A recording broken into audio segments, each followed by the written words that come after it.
When I tried Western medication, it felt like a band-aid and I couldn't get to the root. Ayurveda says that everything in the universe is made up of five elements. Remember, this science is about the science of life. So it helps us understand through the five elements how those elements are manifesting in our life, in our body, in our foods, in our emotions, everything. So Mhm. there's many different avenues that they can take, and I help them in different ways, whatever their preferences and wherever they are on their journey. I like how you said it takes time. That requires also conscious choice, right?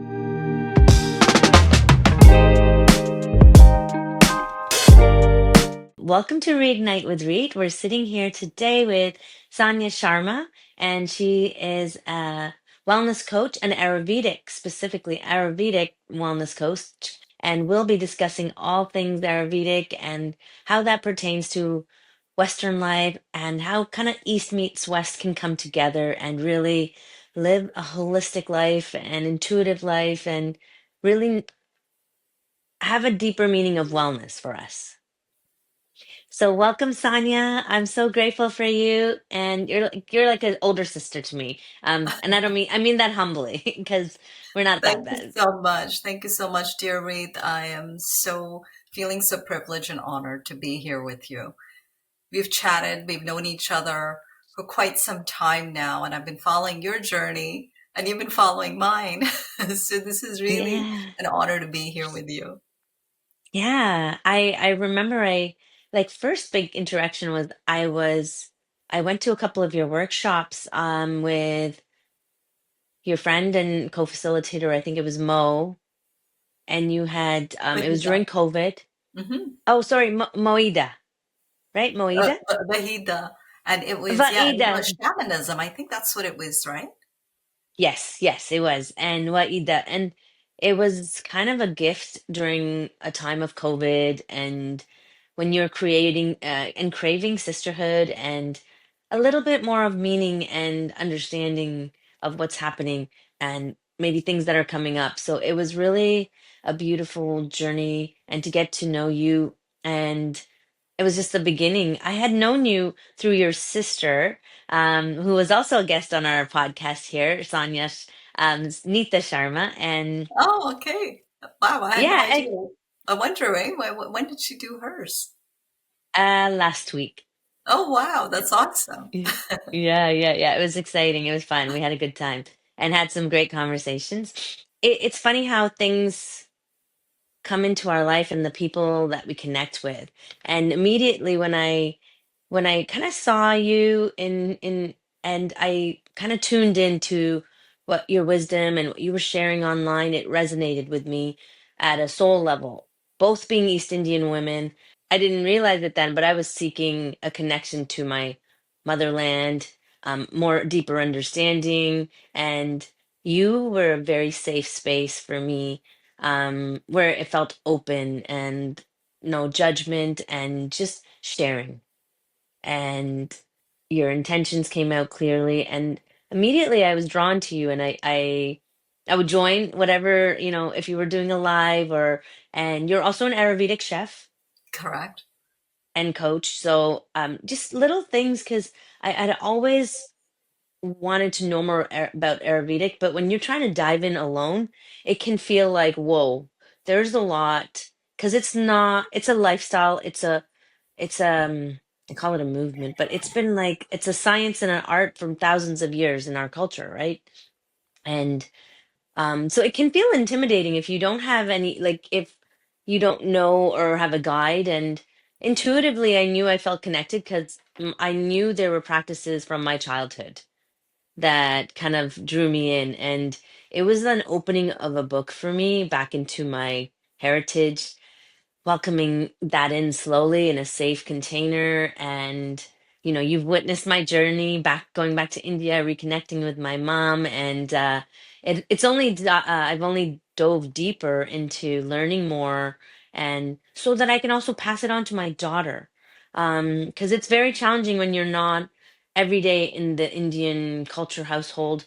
Um, And I wasn't raised that way. I was kind of raised very, very Western and kind of removed from the Indian culture. So I see and I understand from hindsight why I was drawn to you. You felt home. You felt something that was allowed me to connect with myself. So I just wanted to share that because I think it's important to share that with people that touch your life, and that's you did.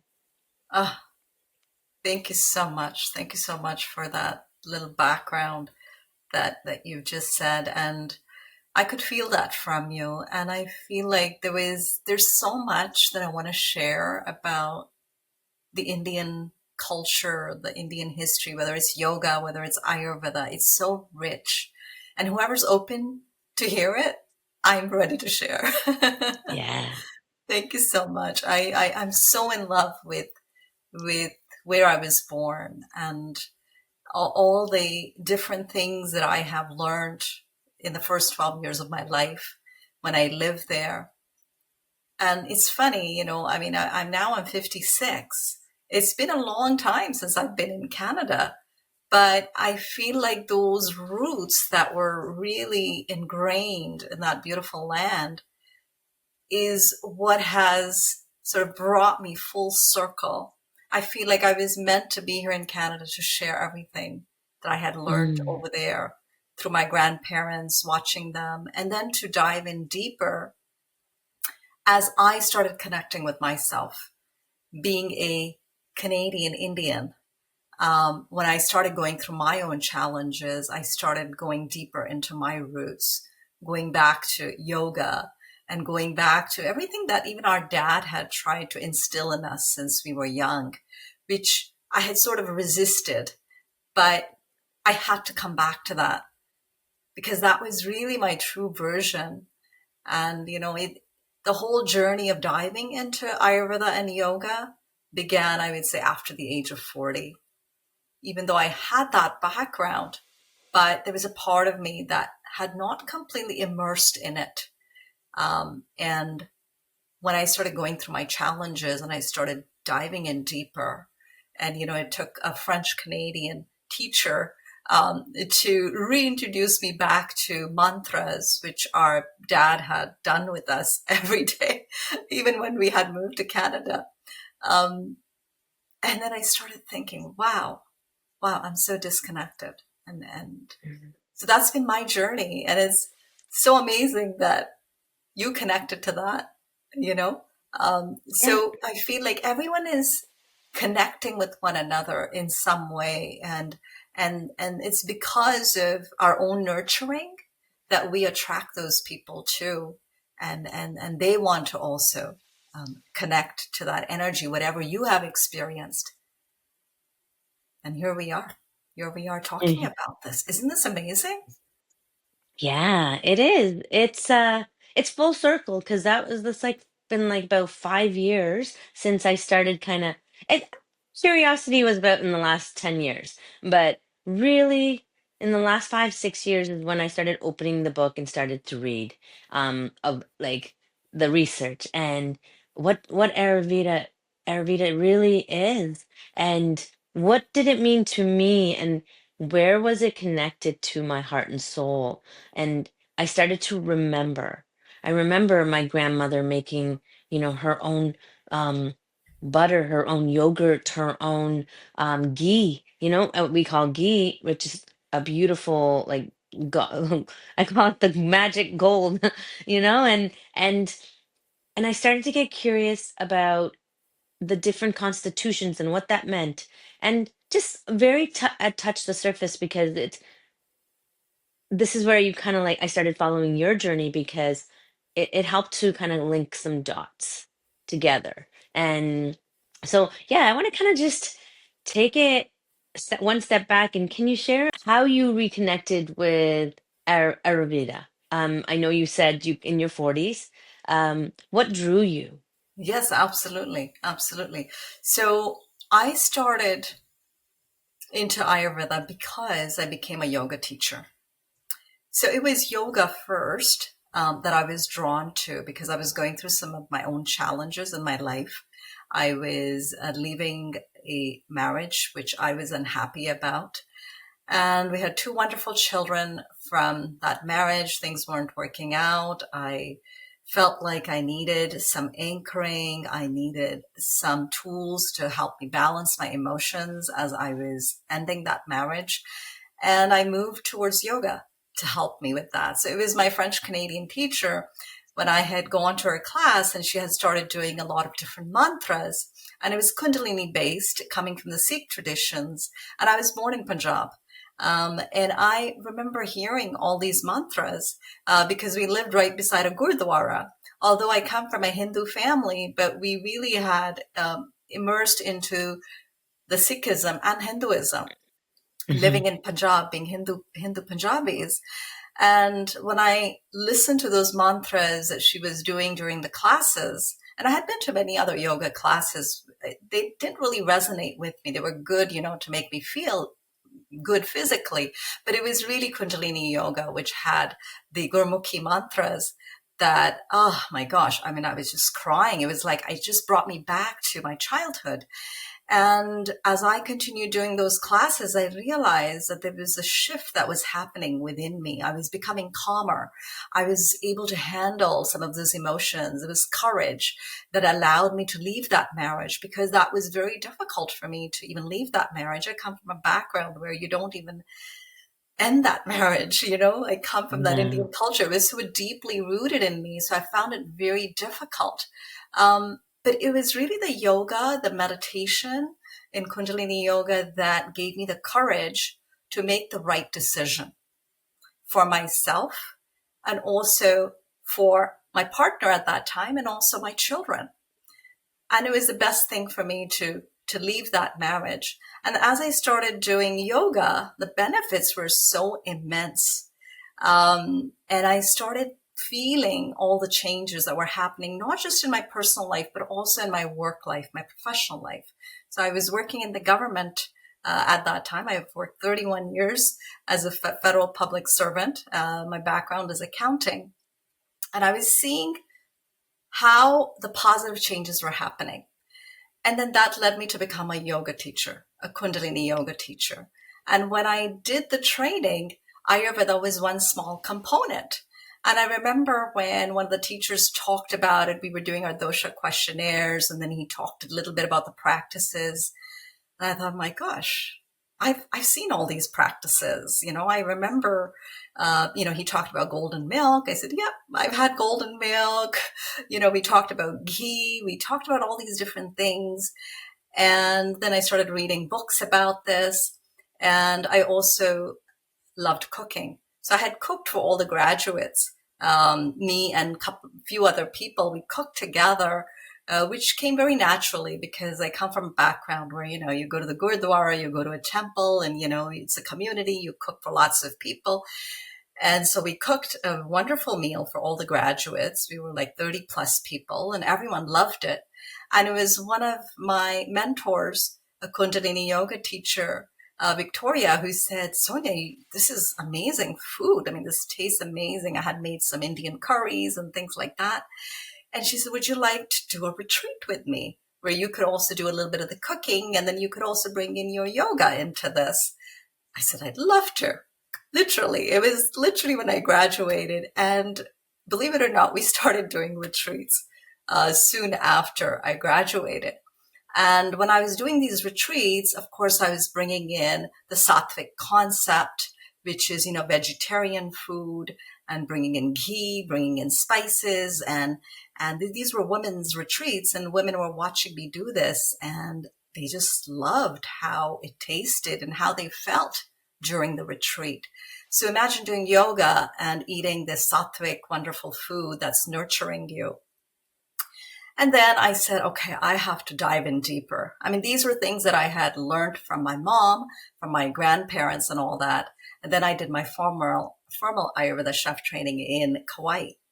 And that was a 2.5-week training at Halapuli. And wow.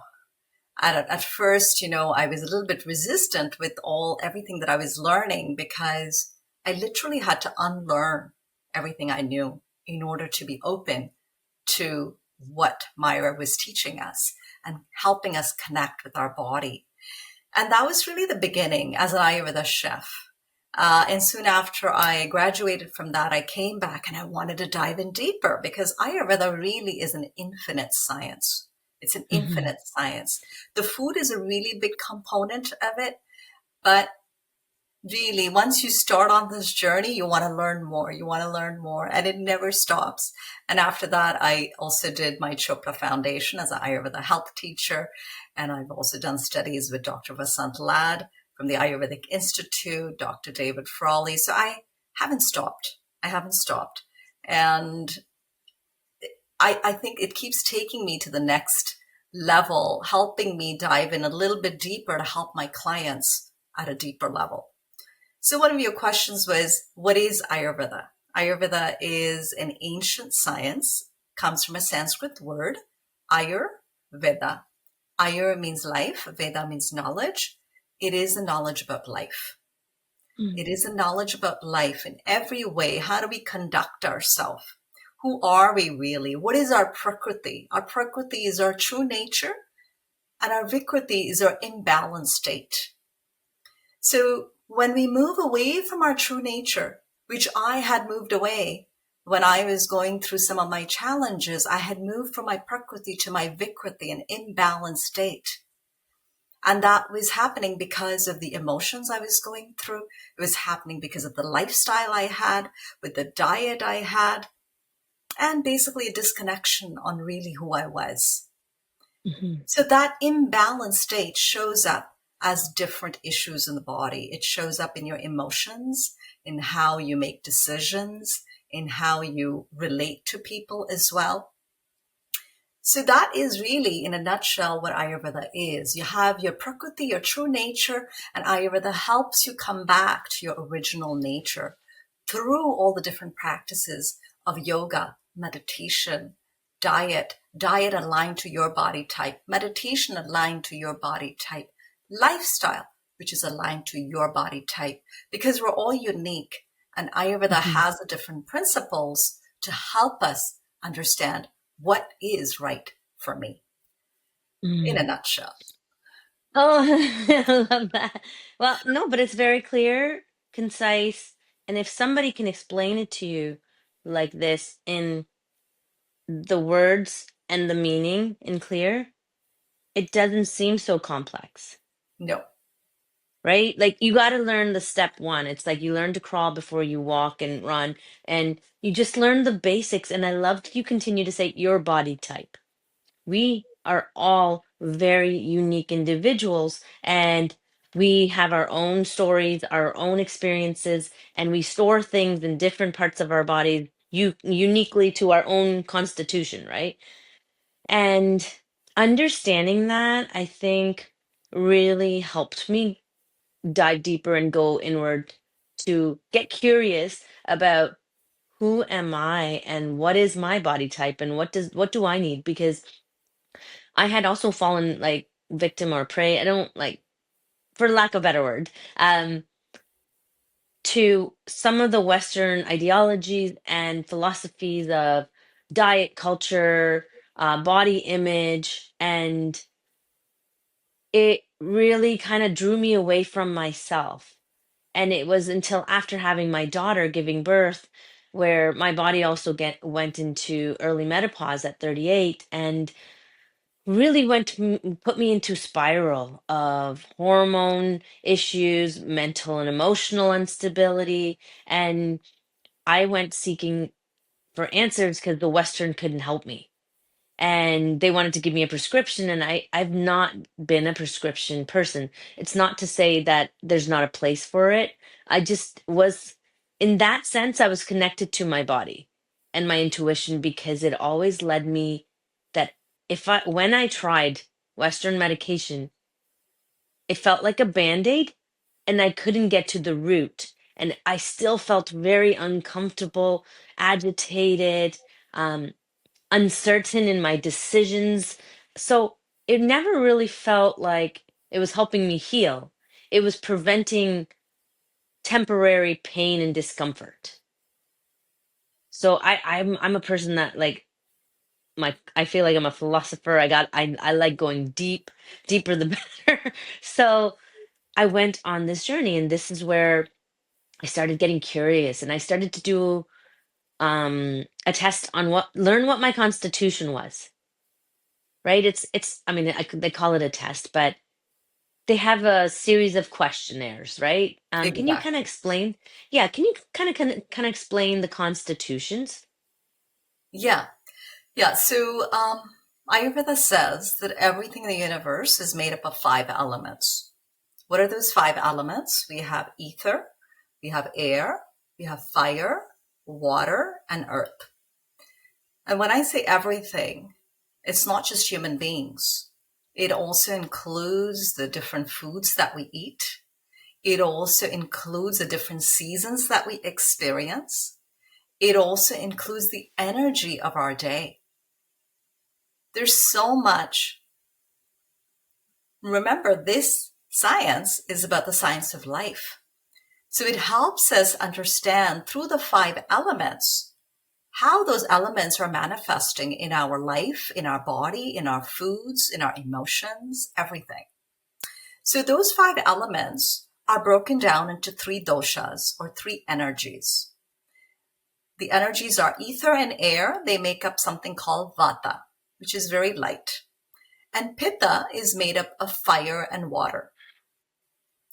And kaphas is made up, the kapha dosha is made up of water and earth. So a very heavy element. So it goes, vata is very light, then pitta is sort of in between, and then kapha is the heaviest. Why is that? Because kapha has earth element, it has water, which physically weighs more too, versus ether and air, which is very light. So what are the characteristics of these three doshas? So when we talk about human beings, we fall somewhere between those three doshas. We have all of these five elements. Very important to remember that. We have all the five elements, but we may have a higher proportion of one or two of them. Okay. So vata doshas, those are folks who tend to be light, even in terms of their weight. They're very thin-bodied, smaller hips, smaller breasts, very talkative, very enthusiastic, very creative, because they're ruled by the air element. The air element doesn't know how to stop. So they're generally like a lot of movement. The wonderful dancers out there usually have a lot of vata in them. So they like that fluidity and they like that movement, just like air. And they're very changeable, adaptable people, right? Pittas, on the other hand, made up of the fire and the water, they tend to be more focused, more driven, more ambitious.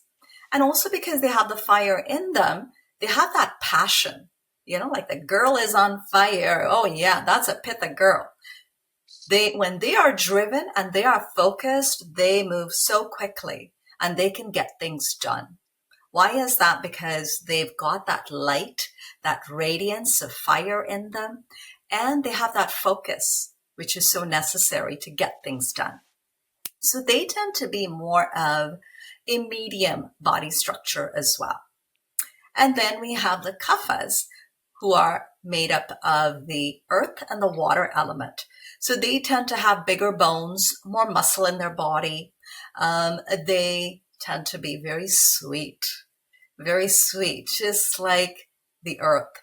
Earth is a very sweet element. The earth contains all the elements. They tend to be a little bit slower, a little more introspective, not as fast moving as a vata, not as talkative as a vata, because they like to sit back and observe a little bit, much more than a vata. So when you think about these three doshas, and, we fill out a questionnaire. So whenever a client comes to me, I ask them to fill out three questionnaires. One is their prakriti. What is their original nature?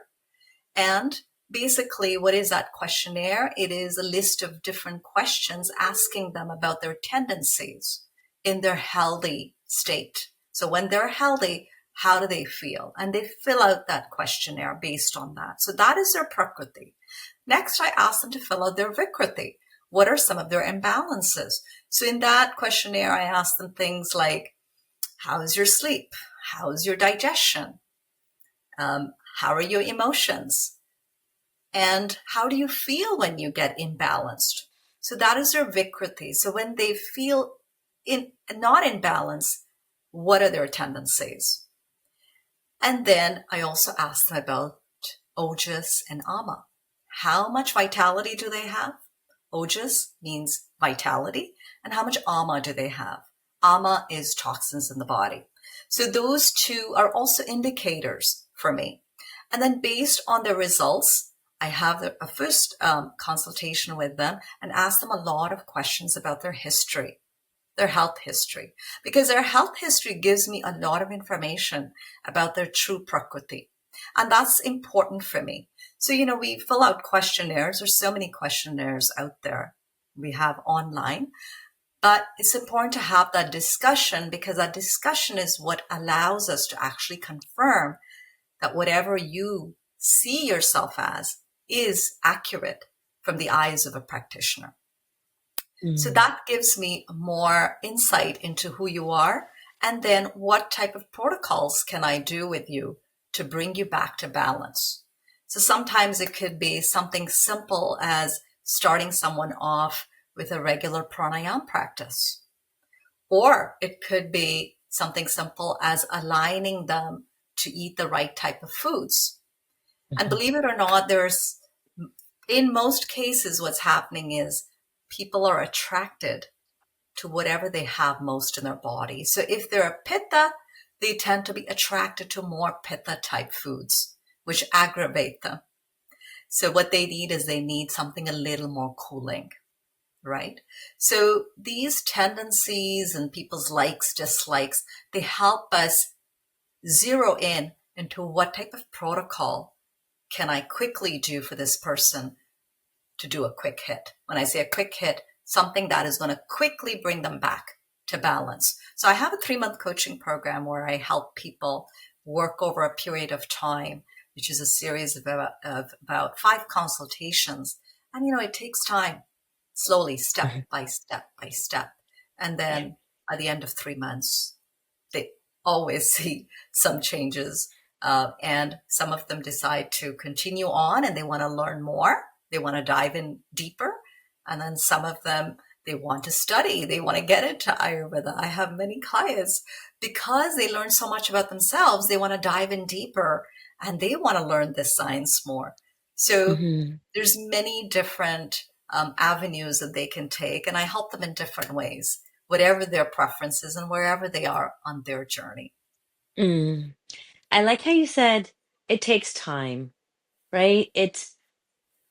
We want quick fixes. And yes, there's that requires also conscious choice, right? If you want a quick fix, the fastest thing you can do is probably change your diet and you mean pranayama is breath work, right? Like a little bit of breathing? Exactly. Yeah. Right. Pranayama is breath work. Yeah. Yeah. So just changing your breathing and getting oxygen into your body and to massage your organs and to just support your systems in place. And then changing, it doesn't have to be this huge diet. It starts with slow. That's what I really liked with Ayurvedic. Like they, Yes, I meet them where they are. Mhm, I meet a person where they are, and someone may not even be ready to change their diet. So what other practices can I give to them? Because Ayurveda has thousands of practices. What mhm, other practice can I do? Or what type of step can I do? I'll give you an example. I had a client who just started off with me, just 2 weeks ago, actually. And, one of her questions was, Sonia, I've heard that in Ayurveda, coffee is really not considered that good. Do you agree with me? And I said, well, first of all, I want to say that in Ayurveda, no food is judged. No food is judged. So it depends. What is your constitution? What are your imbalances? And how is that food affecting you? So after I did her full initial consultation, I knew that coffee was affecting her, but I knew she wasn't ready. because the fact that she even asked me that question told me that she was not ready to leave it.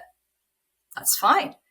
I started off in the first consultation. I said, let's start off by scraping our tongue, because she didn't even know what that Ayurvedic habit was, scraping your tongue in the morning before you brush your teeth. I said, let's scrape your tongue. And then after that, I want you to just have some warm water. After you've scraped your tongue, you've brushed your teeth, I want you to have some warm water. Wait for about half an hour and then go for your coffee. And guess what? She wrote to me. She says, Sonia, this is unbelievable because I've been doing this for a week and I don't feel like having my coffee anymore. So how did that help her? Well, scraping the tongue helps remove a lot of cravings. We have a lot of cravings. You know, we've got little tiny taste buds over here.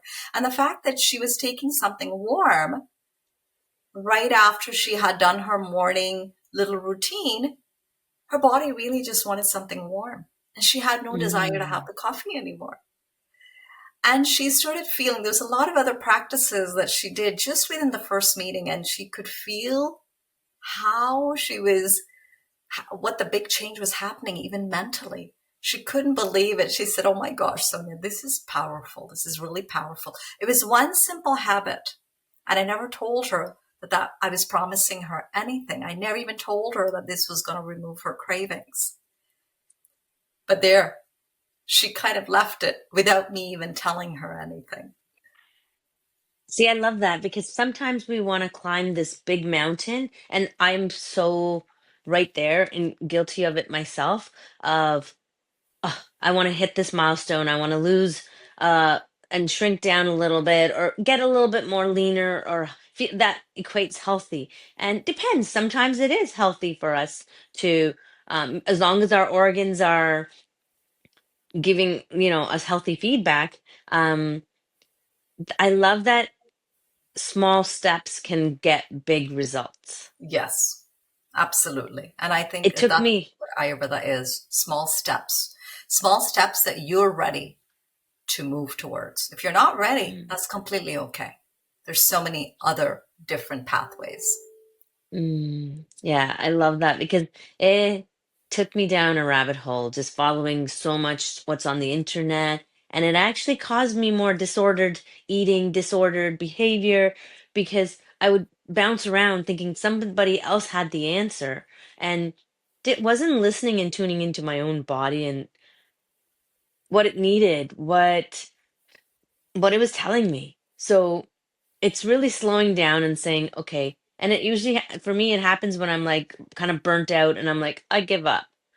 And then I have to start and say, what's one small thing I can do to make myself feel better? Because giving up is not an option. It may feel like it for a moment and you feel overwhelmed. And then usually you take a little break, and I do. And then I come back and I'm and similar. I think it's perfect timing that you're on this podcast right now because my body's been giving me some feedback, and it's needing a shift of some small changes to start. The season of life, it feels fast, and I need to slow down. Some things that in my diet needs to tweak. My body's giving me feedback, and I'm like, okay, like you said, reminding um myself. And kids learn by what they see. And I, as a mom, we practice tongue scraping, and was religiously tongue scraping, and I fell off. But do you think I'll let my daughter fall off? No, she tongue scrapes every day. And here I am not tongue scraping, and I know because it starts my morning off with like cravings or um wanting things that maybe not the best way to start my morning. So it's a journey, and I think I really love that about Ayurveda. It's allows you to meet yourself where you're at. It's has not about judgment at all, No, not at all. which immediately takes this heaviness off and say, okay, come approach with curiosity, uh, take what you want right now and leave the rest. Like because that's the number one thing I've heard from people that are new to Ayurvedic. They're like, it's too much, it's overwhelming, but really that's when you're trying to take it all on and you have no concept of what how big it is Yeah, and how it's a exactly. lifestyle, it's a lifetime of learning. And that's not a 30-day cleanse or a 30-day detox or some 30-day quick fix. It's one, maybe one new thing you add on per month and see how you feel. Exactly. And this was also a learning process for me because when I first started out doing consultations, I would give a long list of things for people to do. In one consultation, I would give them so much and then I wouldn't hear back from them. But guess what? It was too much for them. And, I decided to change the approach because I thought, Sonia, would you be able to do that? No, no. Let's take a step back. And this is why I had started Sonia Wellness Coaching, because I wanted to coach people and move beside them, walk beside them one step at a time. I have some clients who are ready to do 6 steps altogether. And then some of them, one step. Sonia, I can only do this step. And that's completely okay. So it's working with that person's ability and what they can do and supporting them and being their cheerleader as they're Hmm. going through it. So I think this Hmm. is where I'm a little bit different than even with some of the Ayurvedic doctors, because myself, I had also gone to Ayurvedic doctors before I became an Ayurvedic coach. And I did feel overwhelmed. And I thought, this is not how I'm going to learn about myself. I just want to do it one thing at a time. And that worked better for me. So I said, well, Hmm. if this is working for me, this is what people want from me as well, to go one step at a time. So that Hmm. is really where I differentiate from the Ayurvedic doctors who will give you a prescription and give you a long list of things to do, but you won't get that support. Hmm. I like to give them that support, be their cheerleader to help them go through that process. And when they feel ready to let go, and some of them do, after the 3 months, they're ready to let go. While I have others who will, do it for the first 6 months with me and they say, okay, Sonia, now I'm off on my journey. I'm feeling good. And I'll see if I want to come back. And then I'll sometimes hear from them after a year. Oh, I've fallen off the bandwagon. I have to jump back on. So everyone is different. And Hmm. this is why the coaching element is very helpful. People need this right now. Yeah, I agree. What is some of the like main imbalances you see in women? I know it's like an open-ended question, but like just what comes to mind that maybe some women can be like, "Oh my goodness, I relate to that." Yeah. So depending on the age groups, from the younger age group, the women that are, less than 30, the main complaint I will hear, there's digestive issues women are Hmm. going through, or it could be getting a lot of period cramps, going through that. And then for women that are over 50 who are in perimenopause or who are just coming into menopause, or those who have just recently finished and they've finished their period and now they've completely in the menopause stage where their bones are feeling more fragile, and believe it or not, this is all related to menopause. Osteoporosis, this is all related to bone health. So I depending on the age group, I've seen a lot of different types of clients, women. I would say digestive issues is always the one I like to zero in very quickly because that gives me indication of how well the metabolism is and how well is it functioning in metabolizing all your experiences, not just food, but all your experiences in life. So I like to zero in right away. And then OJAS is another indicator for me. So depending on, what age group they are, I like to ask them a lot of questions on their sleep habits, their vitality, their enthusiasm about life. That tells me how much OJAS they have in their body. So in And that Ayurveda, OJS is vitality, right?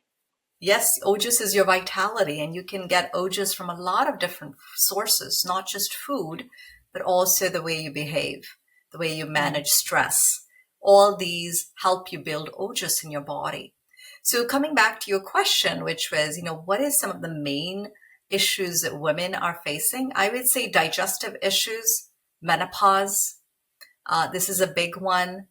And bone health for women is also another big one that I'm seeing, Mm. especially for the women that are over 50 years of age. Sleep, really, sleep issues are literally for men and women. I see that across the board, whether they're young, they're old. I see that often as well. And another one I also see is acidity issues, acid in the body, acid reflux. That also come, especially now in the summer. I hear a lot about that. So these are, really Ayurveda, like I said, this is a science of life. I see clients that, you know, moving from anxiety, depression, clients who have menopause issues, but believe it or not, these are all related. Many people Hmm. don't realize it. It's all related. So, for example, a lot of worry will affect your whole cycle, your period cycle, right? A very vata related issue, right? For someone who tends to get angry very quickly, or they find they get irritable very quickly, then a lot of pitta type issues will start manifesting in their body, right? And then for someone who is feeling very lethargic, they're feeling very depressed, they're feeling very withdrawn in life, very kapha like Mm. issues. So all these issues, they fall into the three dosha types as well. And that's how I can help people come back to balance. Because once you understand the three doshas, then you're always trying to use food, breath work, movement, diet, meditations to help them come back to balance. Mm. And it's so unique for every person, very unique. For example, for someone who's a pitta kapha, so I've got two clients, they're both pitta kaphas, okay? But the protocol is very different for both of them, even though they're both pitta kapha people, because the issues that one pitta kapha person is having is very different. I've got a pitta kapha person, for example, who doesn't have the confidence in believing in herself. Then I've got another kapha pitta person who has so much kapha happening in her body that she's got a lot of inflammation, water retention issues. She can't move. So the protocols are going to be very different as well. So this is Hmm. why a practitioner can really help. And I always work with an Ayurvedic doctor as well. I Hmm. always work with an Ayurvedic doctor. Dr. Suhas Shirsagar and Dr. Manisha, who are my mentors, they're out in California. I always work with them whenever it comes to herbs, because herbs is a really big science in itself, Ayurvedic herbs. And I like to help people first with the food, the lifestyle, the pranayam, the yoga, which are really big components. And that if we need to go to herbs, then I start working with herbs. But if the diet, the lifestyle, if we don't learn more about the right foods for our body, the right type of yoga exercises, even yoga exercises are very unique, very unique. Mm. Some yoga exercises can help for water retention, while other ones can help for asthma. And even using yoga, a couple of yoga exercises as our medicine can change our life. Mm. Like for my body, I know there are certain exercises I cannot live without. I have to do it every day. They're my medicine. So this is a Mm. very specialized and very unique science, which brings in all that wisdom of Ayurveda and yoga into it. And one thing I've learned is also during where, depending on where you live on the earth and the Yeah, different seasons, the protocol is different based on the season. You don't practice and eat absolutely. the same thing for summer versus winter, fall versus spring. Absolutely. And every dosha is going to react differently to that season as well. Every person Hmm. is going to react differently. Some Hmm. people will have like so much redness happening on the skin all summer and they're sweating. so much. And while another person is still quite dry, they're not sweating very much, right? Probably a Vata type person who's going through the summer and they're doing fine while someone else is really struggling through summer. So again, because of our dosha, this is why it becomes so important to understand your dosha type. What can I Hmm. do to bring myself to balance quickly during any given season, during any given situation, even our interactions with other people as well. It can be That very brings me to unique. a great question next for me. What are like, I know it's all encompassing, however, for the listeners, what are three simple things they can start out with? Everybody, all Oh, doshas that yeah, you can recommend. absolutely. Yeah, so three simple things I like to start off uh, with a lot of my clients is eating mainly warm and moist foods rather than So, cold food. This is a very important one because our internal system, our gut, is warm and moist. So when we take anything cold, it disrupts everything internally. It's like a little bit of a shock to the system. You know, we mhm, have an internal temperature, a gauge that is keeping that temperature stable for all our hormonal system, our digestive system, our breath, everything. So the minute we take something cold, the gut quickly, it gets shocked, everything starts contracting inwards, and then the body starts going into this fight and flight mode almost mhm, because it's like a shock to it. So then it has to quickly try to bring up the temperature to make you feel balanced.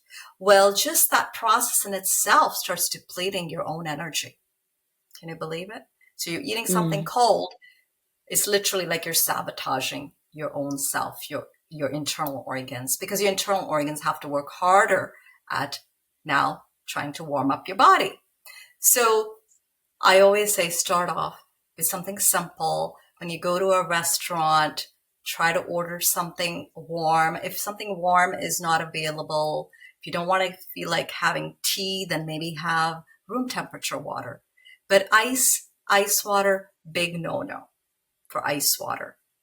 mhm, So that would be number one. Number two would be try to do a lot of your own cooking at home. Try to cook as much as you can because you know what's going inside your food, including your own energy with your own hands. Very important. You know, how we feel, all our energy goes into the food that we cook. And when we start buying pre-prepared foods, even though they're healthy, we don't know what the energy of the person is who's cooked it. So literally mm, our gut has to process. So imagine someone who's very tired, who's overworked, and they've made this really nice, healthy soup that's being sold in a wonderful, natural health food store. But when you eat that food and your gut will feel that energy of that person, whoever cooked it. So I would say number two, try to do as much of your own cooking, even though it may not be the uh, perfect food aligned for your dosha type. It's okay. Just start with cooking your own foods more. So mm, that would be tip number two. And number three that I would suggest is it would be working on your breath. These are simple things like when we started out this podcast, working with your breath, taking little breath breaks during the day. Because in Ayurveda, they say that the five elements, ether, you cannot change. Ether is space. We cannot change the space. It just exists. But air you can control. How can you control it? By doing some breathing exercises, doing some alternate nostril breathing, or just doing some belly breathing, whatever it is, work on your breath because it is the first element that will go out of balance. It won't be the fire, the water, the earth. The first element that will go out of balance is your air. Why is that? Because it is the most subtle element. We can live without water for a few days. We can live without food, which comes from earth, for a few days, but we cannot live without our breath, the most subtle element in Ayurveda. So I would say that is a very easy practice. It's free and you don't have to cook anything. If you don't have the energy to cook, just focus on breath work. So, yeah, those are perfect. Those are three amazing, simple tips. So, drinking warm and moist foods, cooking your own meals as much as possible at home, and putting your own loving energy into it, and your breath. Yeah. Oh, they don't seem so complicated, right? When you break it down and start with the basics. And I've talked to many practitioners on this podcast about breath and how powerful that is, right? And then adding the other two beautiful wisdoms can really impact. And I know have friends who are like, yeah, but it's hot summer. I don't want to eat hot stuff in the summer. I hear that a lot, right? When I speak and anything Ayurvedic, and somebody that doesn't know, they're like, last thing I want to do in the summer is eat hot stuff. I want to drink cold drinks and cold food. Yeah. So here's something for the summer, because in case you share this podcast during the summer, some of the nice cooling foods that will help your body internally, even though they are not cold, they're not in ice, but they will cool the system internally. Cucumber, number one, very, very good. Even taking some cucumber, chopping it up, putting it in a blender, adding a little bit of salt to it, a little bit of pepper to it, a little bit of lime to it, especially for someone who gets bloated, right? And just having that, or if you don't want to put it inside a blender, just cutting them in nice little cubes, putting a little bit of salt, pepper, lime. This is a very simple tip, especially with people who get bloated. Adding that salt and lime to it, a little bit of pepper, will help digest that raw food. That is going to feel cooling to the body. See, women who are getting hot flashes, which gets even more during the summer season, start having more of these cooling foods. Watermelon is another one. Again, if you get bloated, add some salt to it, a little bit of lime to it, right? Don't eat it right out of the fridge. Leave it out for about 30 minutes and then cut it up and eat it. Or make a watermelon smoothie out of it. Add a little bit of mint leaves to it, which will help digest it. So these are cooling foods over here. Anything that's sweet like mangoes, lychees, peaches. These are nice sweet foods which can really cool down your system without having ice, without taking all those ice drinks or pop that's cold out of the fridge, because those are actually going to lower your digestive fire. That's what they're going to do. They're going to lower your digestive fire, as I explained, what it does to the system internally. But if you were to eat some of these cooling foods that Ayurveda recommends, you will feel good. You won't feel as hot internally. I love that. And I know something else I've practiced is, we call it our like appetizer, digestive enzyme. We'll chop up a slight little piece of ginger with a little lime before our meals. And it kind of gets the Absolutely. saliva going. It creates your enzyme and prepares your stomach, saying, hey, a big meal is coming. Let's get the Absolutely. production going. Yeah, that's an Ayurvedic tip. So before having a meal, have a little bit of ginger with a little bit of lime and salt. Prepare your body, right? Mhm. And in Ayurveda, your gut really manages everything. Every disease begins in the gut. Believe it or not, every disease begins in the gut. So if you're taking care of your gut by eating more warm and moist foods, by doing some breath work is also keeping your digestive fire strong, right? So when we start keeping our digestive fire strong, our Agni strong, then we are able to quickly bounce back from any sort of imbalances, whether it's hot flashes, whether it's water retention, whether it's any disease, you can bounce back much more quickly when your metabolism is strong. Mm. And I want to kind of shift the conversation to how does Ayurvedic support it supports the physical body, but how about the emotional and the spiritual connection for women? Absolutely. Okay, so that's a very good question. So remember, I talked to you about the different foods, right? The different foods also have different proportions of these elements, the 5 elements, right? For example, cucumber has more of the water element, which is why it has a tendency to cool us down. Watermelon, there's water in that word, has a lot of water in it, and is also grows so close to earth, right? So it has a very heavy element to it. So that will ground you and it will cool you right away.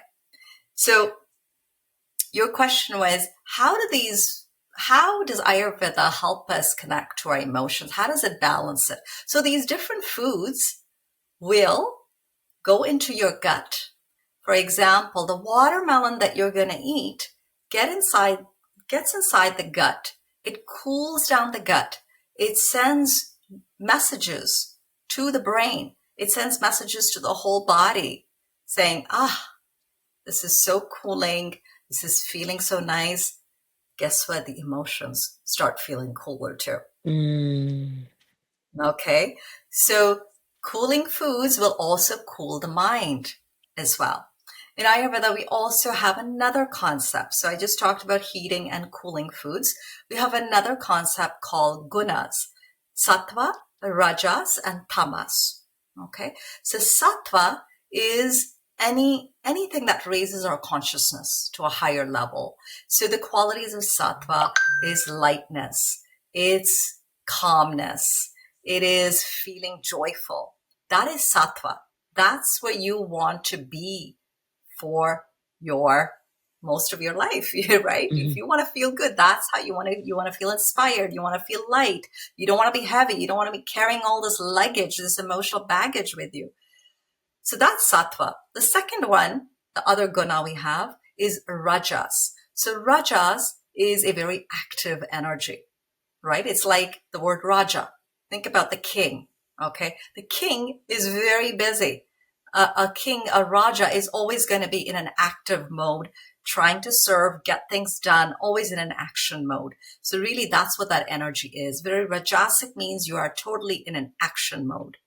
And then we have a third energy called Tamas, which is a very dormant energy. Tamas, Tamas. So that is the energy that we need when we want to go to sleep. So none of these 3 energies, again, are judged. Sattva, Rajas, Tamas. There are 3 energies that we need throughout the day. So maybe perhaps in the middle of the day, we need more Rajasic energy. When we're winding down at the end of the day, we need more Tamasic, slowing down. Maybe in the morning, you want a little bit of Rajas to build a little bit of consciousness before you begin your day. So these 3 energies, again, are found in everything. They're also found in how we react, how we behave, and also in different foods. So Ayurveda has categories of different foods that fall into these 3 categories. So vegetarian food generally is sattvic. Mm. Okay. Those are foods that are going to uplift you. They're going to bring in high consciousness into the body. So coming back to your question is, how does that affect us emotionally? Well, when you're in the sattvic state, that is the content state. It is a very joyful state. That is going to make all the emotions, everything feel so good. So guess what? You want to be eating more sattvic foods as well. Mm. So definitely Does getting that a help lot more bring a little bit yeah, perspective? definitely. For me, it means definitely incorporate a heavier amount of vegetarian foods. I know some people will not Yeah, be vegetarian. plant-based. Yeah, plant-based. And Plant-based. And that doesn't mean you can't eat meat. That doesn't, Mhm. Ayurveda again does not judge. Meat is not judged either, right? Just Mm. depends who that person is, what imbalances are they going through. Sometimes I have to tell a person who is a vegetarian, you know what? You need some bone broth because their system is really depleted and they need some bone broth to bring some ojas into their body.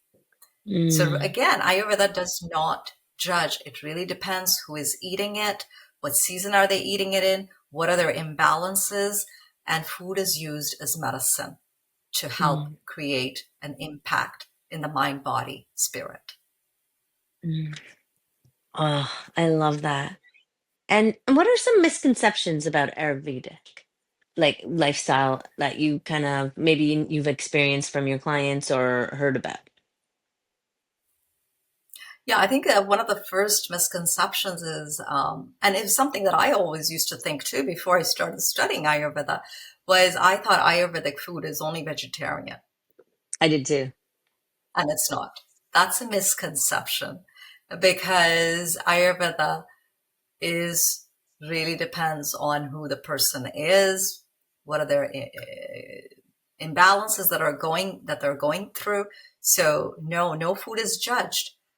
Yes, of course, we talk about the three gunas, which is a sattva, rajas, and tamas.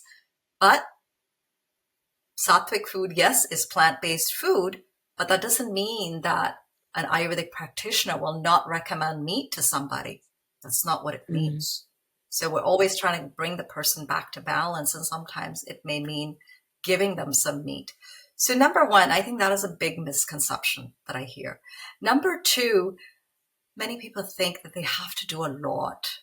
They have to do a lot of different changes in order to see the impact in their life. Misconception. That example I gave you of my client who just started 2 weeks ago and who just started the tongue scraping. How quickly, I mean, she saw it within a week, the change. She could feel it. She realized her cravings were going away within a week. So it can move very quickly. And so that's another misconception that people have about Ayurveda. I think another one that I hear is, oh, Sonia, Ayurvedic food. Does that only include lots of spices? And do I have to learn to cook like Indian food to cook Ayurvedic? No, because Ayurveda is universal. The five elements exist universally. So you can absolutely use Ayurveda in any type of cuisine. So that's the third misconception.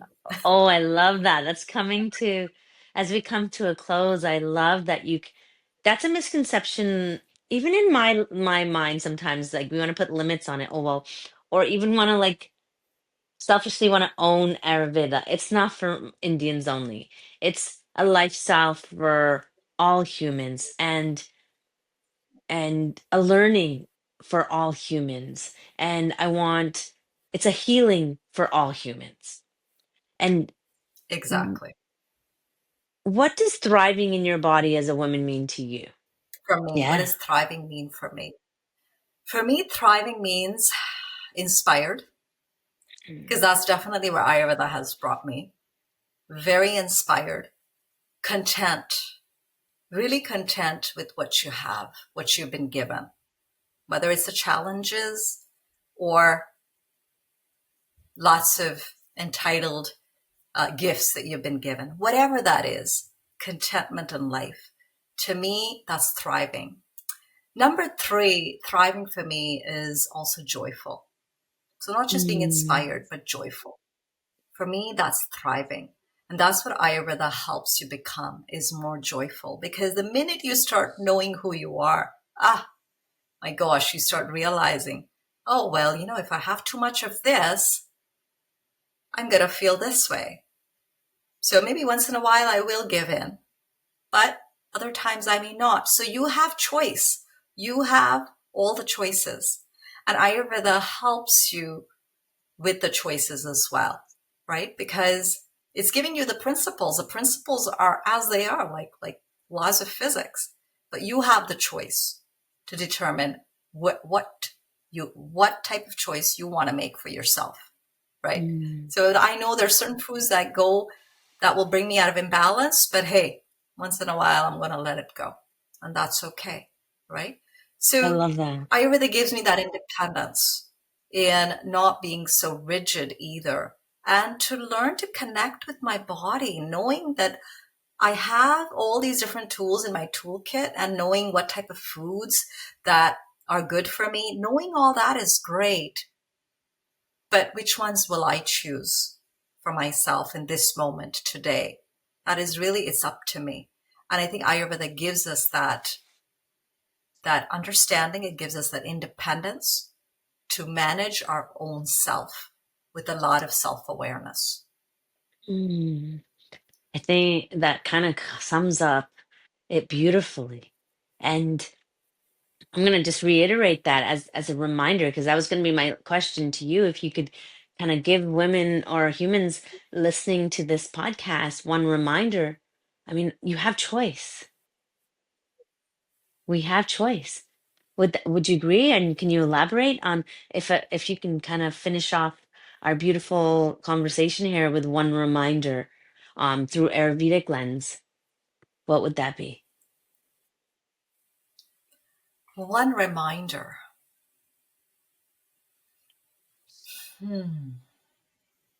Reminder about life. I would say learn to be in the moment. Learn to be in the Mm, moment, because Ayurveda helps us with that. Just be in the moment, because that moment will tell you and guide you on what you need to do next. Be in that present moment. And that's how I would like to end it with, because in Ayurveda, time, moment changes. Change is constant, but it's learning to be in that present moment and understanding, what is this moment trying to tell me? That's what Ayurveda is all about. that is so what's needed in this world right now. And I'm so grateful, Sonia. Thank you so much for sharing this wisdom. And you did it so eloquently and beautifully and simply to share something that is dear to my heart, bringing it out to women in the world. And I'm so excited. Um, and when well, some of our guests may get curious and want to know more, where can they find you? How can It'll be all in the show notes, but here's a call to action, a little bit of a shout to you. Where can we connect with you? Yeah, absolutely. So, if you're not sure if Ayurveda is right for you, I'd say book book a 15-minute discovery call. It's free, right? Mm. And usually it's never 15 minutes. It always goes to about 30 minutes. And I talk with people, I get to know them, ask them questions, and see where they are in their journey, and also help them understand what type of tools I will be using for them to come back to balance. Or if they just want to learn more about what is Ayurveda, or Yeah. if you just want to learn about your dosha type, touch base with me. 15-minute, I'd say 30-minute discovery call. I will send you the forms, fill it out. You want to talk to me about it? It's all free. Touch base with me. And that's And my little gift to you have a everyone. website? I have a website. Yep, soniawellnesscoaching.com. So feel free to check that out. I have different events as well. I just finished a retreat. And even within my retreats, I bring in the whole Ayurveda and yoga component. It's always in a very immersive retreat with the food, the yoga, the meditation, everything. So people feel completely immersed in it. So I do retreats. I also do workshops. I teach at Pranashanti. I do a training. If you're somebody who wants to learn more about your dosha type, but wants to learn at the same time, I do a 20-hour workshop. It's called the Foundations of Ayurveda, and that's available online and in person. And I also do corporate wellness. So if someone wants to have me as a guest and to talk about any topic relating to wellness, physical, mental, emotional, spiritual, because Ayurveda incorporates all that. I can talk about any topic. And Mm, sometimes I don't even use the words Ayurveda. I have some people say, well, we don't want to use the word Ayurveda. Absolutely. I will do that, because that comes from my experience in the government. So I've been doing that mm. for a while. So that's I where they love can that. reach me. And now they know a little bit about all my services.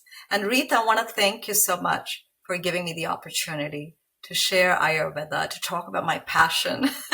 I'd say yoga was my first passion, and Ayurveda has just built on top of it. And I really want to thank you for giving me this opportunity to talk about it. I really It's mute. appreciate it. It's out of mutual love and respect, and I'm so grateful. And thank you for coming on.